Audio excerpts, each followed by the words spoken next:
Então, dando continuidade, agora vamos falar sobre a secreção de insulina. Esse estudo é uma demonstração, né, da secreção de insulina, do aumento da secreção de insulina em relação à concentração de glicose plasmática. Então, houve um aumento, né, de aproximadamente 50% da concentração de glicose plasmática, e ela é capaz de aumentar em até 5 vezes a secreção de insulina. E dessa forma, demonstra o efeito da glicemia em regular a secreção da insulina. E agora, sobre o receptor de insulina, né, sobre os efeitos fisiológicos, por ser um receptor proteico, a insulina encontra o seu receptor na membrana plasmática. O receptor da insulina é a tirosina quinase.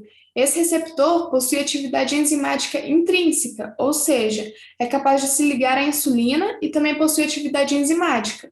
E quando a insulina se liga no receptor, a atividade enzimática é estimulada, e esse receptor será capaz de promover fosforilações nos resíduos de aminoácido de tirosina. É capaz também de se autofosforilar e de fosforilar proteínas que estão solúveis no citosol. E as proteínas que estão solúveis no citosol são alvos, né, do receptor tirosina quinase e são denominados de substratos dos receptores de insulina, que pode ser denominado pela sigla IRS. E através da ligação da insulina no seu receptor vai ocorrer o quê? O crescimento e expressão gênica, a síntese de glicogênio, a síntese de lipídio, a síntese de proteína, e na célula do tecido adiposo e muscular esquelético vai promover a translocação do transportador de glicose para a membrana plasmática. E dessa forma, nesses tecidos, a captação de glicose é insulino dependente.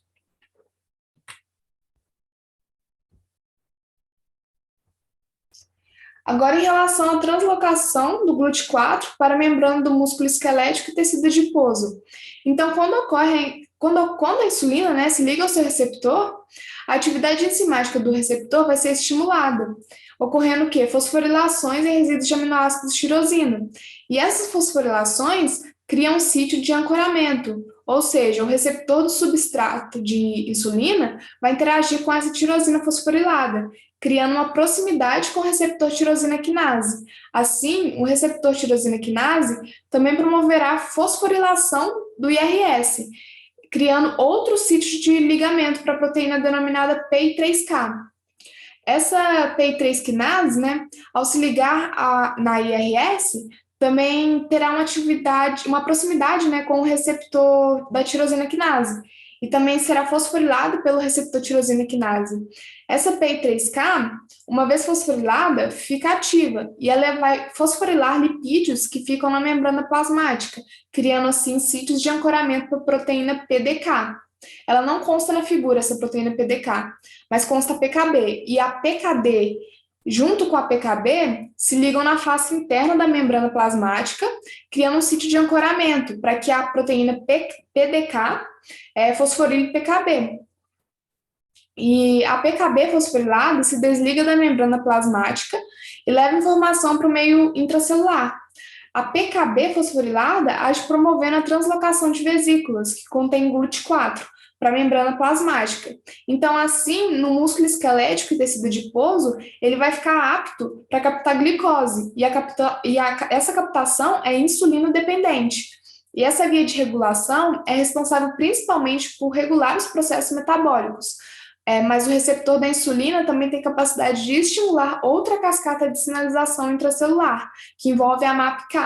E essa MAPK age promovendo diferenciação e crescimento celular. Agora, em relação aos efeitos fisiológicos do receptor de insulina. Então, esse experimento onde células musculares foram incubadas em meio de incubação contendo concentrações crescentes de glicose. Então, teve os grupos controle, apenas com presença de glicose, e experimentais, que além da concentração crescente de glicose, havia uma concentração fixa de insulina. E apesar do aumento de glicose extracelular, nos tubos em incubação, né, com controle, não houve aumento da concentração da glicose no meio intracelular. E nos tubos que havia concentração de insulina, quanto maior a concentração de glicose no meio extracelular, maior maior foi a concentração de glicose no meio intracelular, demonstrando o quê? Que a presença da insulina é necessária para a captação de glicose pelas células do músculo esquelético. Agora, em relação aos efeitos fisiológicos da insulina. Então, o aumento de glicose, aminoácidos, ácidos graxos na corrente circulatória faz o quê? Com que as células beta-pancreáticas sejam estimuladas a promover a secreção de insulina. E a insulina, por sua vez, vai agir estimulando a sua captação, metabolismo e também o armazenamento desses nutrientes. E dessa forma, a insulina é um hormônio que anabólico. E no tecido muscular e hepático, a glicose será armazenada na forma de glicogênio. E em todos os tecidos, a via glicolítica será estimulada, permitindo a geração de energia. No tecido hepático e também no tecido adiposo, vai ocorrer o quê? A síntese de lipídio, a lipogênese. Então, ocorrerá também um aumento de síntese proteica.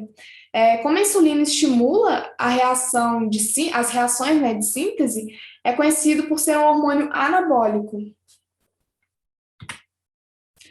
Agora, em relação ao fluxo de nutrientes nos tecidos sob a ação da insulina, no estado alimentado. Então, a alta relação de insulina-glucagon, quando o indivíduo está alimentado, ou seja, né, a maior concentração de insulina do que glucagon, essa situação, a insulina vai agir estimulando a captação de glicose no tecido muscular e adiposo, uma vez que nesses tecidos, a insulina estimula a translocação de GLUT4 para a membrana plasmática, né? Uma vez que a glicose foi captada, a primeira reação é a conversão de glicose em glicose 6-fosfato, e essa vai ser a primeira reação da via glicolítica. Então, assim, no estado alimentado, vai ocorrer um aumento da captação de glicose no tecido adiposo. Pelo tecido muscular, vai ocorrer um estímulo da via glicolítica em todos os tecidos, permitindo geração de energia. Então, ocorrerá também a síntese de glicogênio no tecido hepático e ocorrerá a síntese de glicogênio no tecido muscular, uma vez que nesses tecidos o glicogênio sintetase ficará ativa, né? E a insulina também tem capacidade de estimular a atividade da lipase lipoproteica, que é uma enzima presente no endotélio na proximidade do tecido adiposo. E essa lipase lipoproteica vai hidrolisar o triacilglicerol, contido no VLDL e contido nos quilomicrons também. Assim, vai ocorrer a liberação, né, dos ácidos graxos para serem armazenados no tecido adiposo. E esse ácido graxo, né, vai ser esterificado a uma molécula de glicerol 3-fosfato e armazenado na forma de triacilglicerol. Os adipócitos também têm capacidade de sintetizar os ácidos graxos. E a partir de uma molécula de glicose, tanto em uma menor capacidade, né, comparada à capacidade do tecido hepático.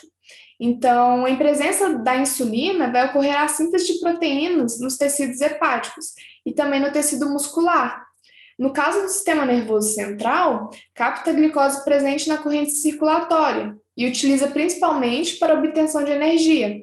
Então, dessa forma, a glicose segue a via glicolítica, levando à geração de piruvato, né? E esse piruvato vai ser translocado para o interior da mitocôndria, onde ele vai ser convertido em acetil-CoA.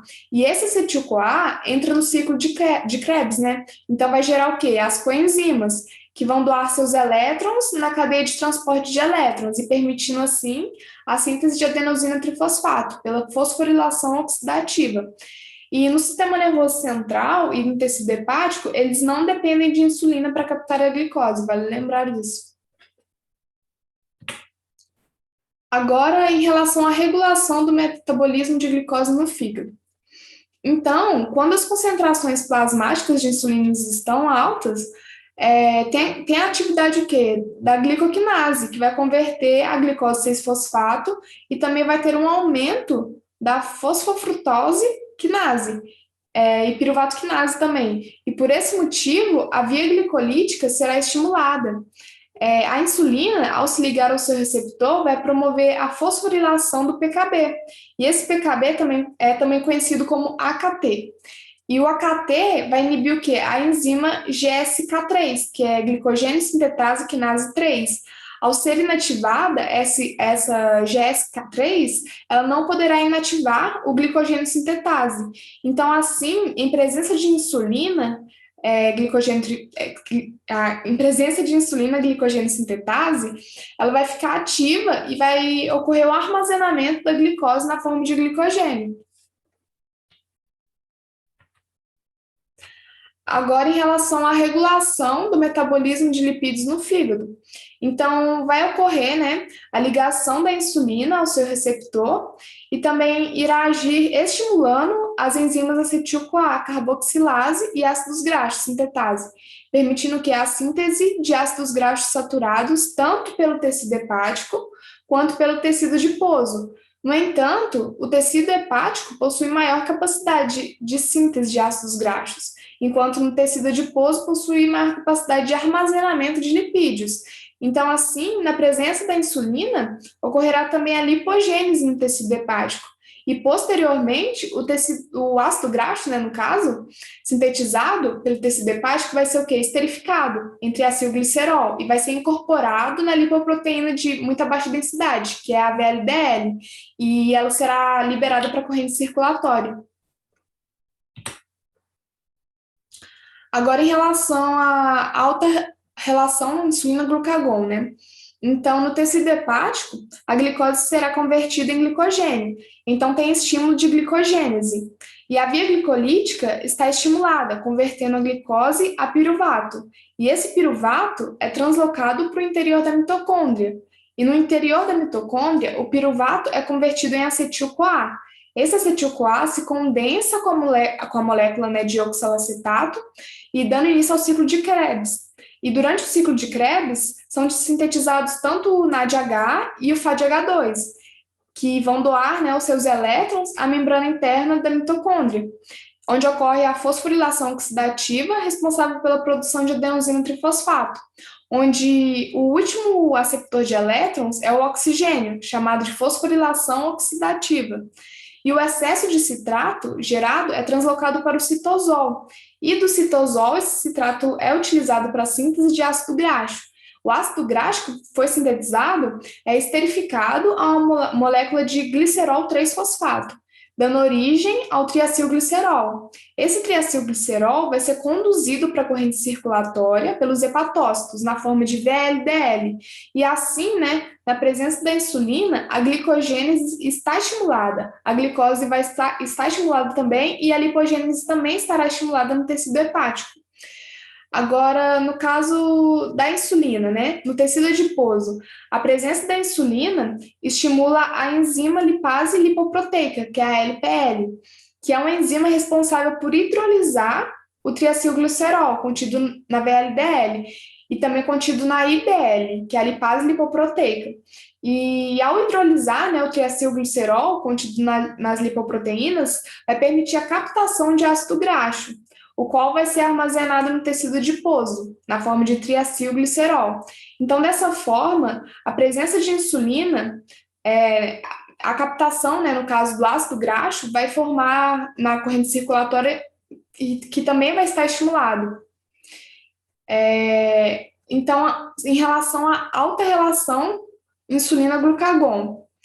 Então, no tecido adiposo e no tecido muscular, a captação de glicose depende da expressão de GLUT4 na membrana plasmática, sendo que essa translocação para a membrana plasmática é o quê? Insulina dependente. E em presença de insulina, nos hepatócitos também vai ocorrer o quê? A síntese proteica, enquanto a degradação das proteínas será inibida. E o mesmo vai acontecer no tecido muscular. E no tecido muscular, a síntese proteica também estará estimulada. Então, assim, no estado alimentado, predomina o efeito de insulina, responsável por aumentar a oxidação da glicose, aumenta a síntese de glicogênio, né? E aumenta a síntese de gorduras. E assim também vai aumentar a síntese de proteínas. E agora nós vamos dar a última pausa para continuar com a última parte da aula.